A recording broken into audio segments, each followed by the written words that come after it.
Perhaps you are like me, in which rituals of touch, gentle and loving, have been also with beloved pets. Maybe those delights have also become more delightful in uh, in these times.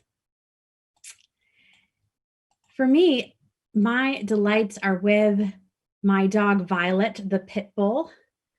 And she every night will go from, here she is, from the living room bed to her kitchen bed, and sit in the center of it waiting to be given her many night pills in a glob of peanut butter, and then to be methodically swaddled in microfleece. She looks up, her tongue darts out in approval.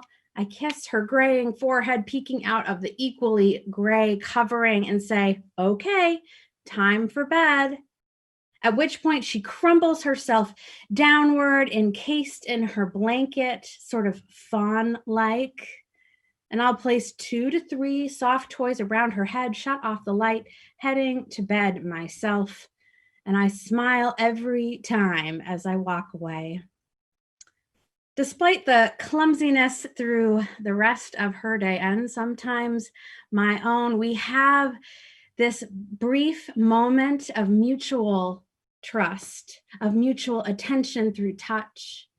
I can't help but be overtaken each time with amusement over the neat precision of her final movements of the evening and my participation in them.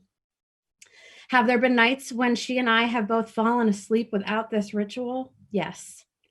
Is it really necessary for each of us to do this thing to get to sleep? Probably not.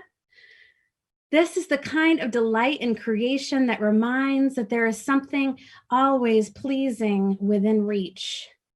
Gay calls it the common flourish of love. And as I mentioned before, Ross Gay set out on his birthday, August 1st, 2016, to write a delight per day and then transcribe them into this book. And he found he had this delight radar. Some of us maybe could use some attunement of our delight radar today, I think. It's hard to look for delights. And that is why I have found that what comes together in the book of delights is sacred text. Because there's not just any delights or human pleasantries in here. Ross Gay offers us an etymology of the word delight, suggesting it means both of light and delight, without light. He says both of these things concurrently is what I'm talking about in the book. Being of and without at once. Or in other words, joy.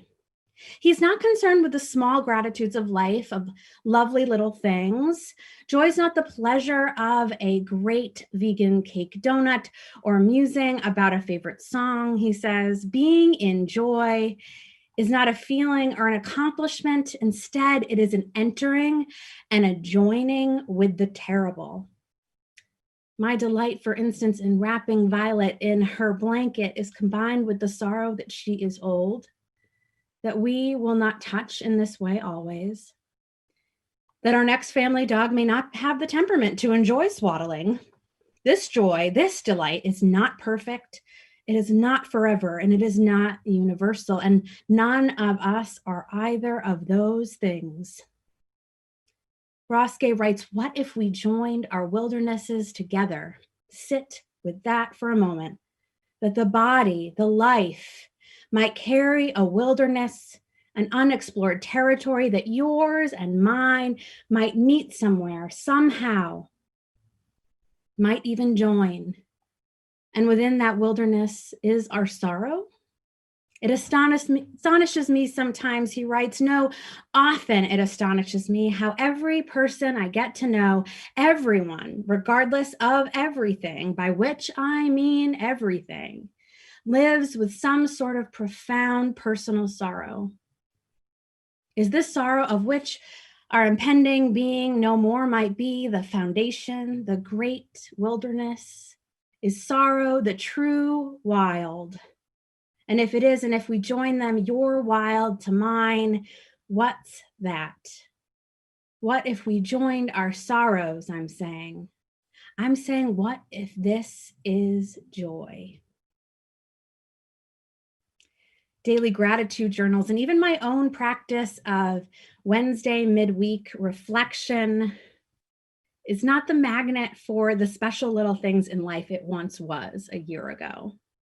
I don't mean to admonish your spiritual practice if this kind of gratitude journal or some sort of practice like that is getting you through these pandemic times. Hear me when I say go and do what gets you through.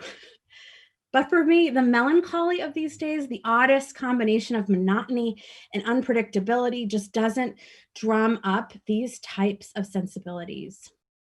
But perhaps as Ross Gay's exercise over the course of a year proves, it's about the discipline, the activity of persistently looking, observing life closely in order to keep ourselves and one another alive.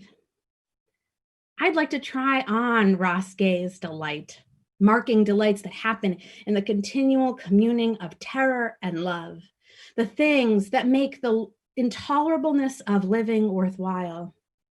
The Book of Delights doesn't shy away from the tension of our social predicaments, the precarity of joyfulness. In an NPR interview about the book, I learned that Gay was writing these essayettes during the 2016 presidential election season, writing in the midst of these dominating events. We might know something about this experience, about pawpaws in the garden and high fives and tomato plants on planes. He says you can see that sort of pull to get completely floored by life. He's trying to keep the light. That is, he's trying to keep the light as his discipline. Perhaps this is the discipline with which we gather to worship on Zoom each Sunday. We gather to try to keep the light against all odds together and however far apart we may be, while also being in the midst of racism and state violence and the failures of capitalism and anxiety and sorrow. Joy and terror sit side by side. When I think about the gorgeous uprising against police violence and racism that we are a part of now in the midst of a pandemic, I wonder, by Ross Gay's definition, could that be joy? Tugging toward collecting delights that live in simple human interaction is not so simple for any of us anymore. And for many has never been simple. If simple had equaled privileged, insular, white, able-bodied, cisgender, or wealthy living. All the while, Gay writes that popular culture and media are leading us to believe that Blackness is inextricable from suffering and suffering from Blackness. One of Ross Gay's delight is this: that we are reading a book of delights written by a Black person, a book of Black delight, daily as air. Daily as air. When we pause in our remembrance time to say Jacob Blake's name, George Floyd's name, Breonna Taylor's name, we have to remember that the snuffing out, this is an attempt to eliminate joy, Black joy. I suppose Ross Gay says I could spend time theorizing in the Book of Delights how it is that people are not bad to each other, but that's not really the point. The point is that in almost every instant of our lives, our social lives, we are, if we pay attention, in the midst of an almost constant, if subtle, caretaking. This caretaking is our default mode, and it is always a lie that convinces us to believe or act otherwise, always. Kindnesses we're constantly in the midst of and constantly being lied to about. Keeping the light as discipline, daily as air. How are we participating in the default mode of subtle caretaking? Where are the reminders even now? even here in this Zoom-mediated space of love.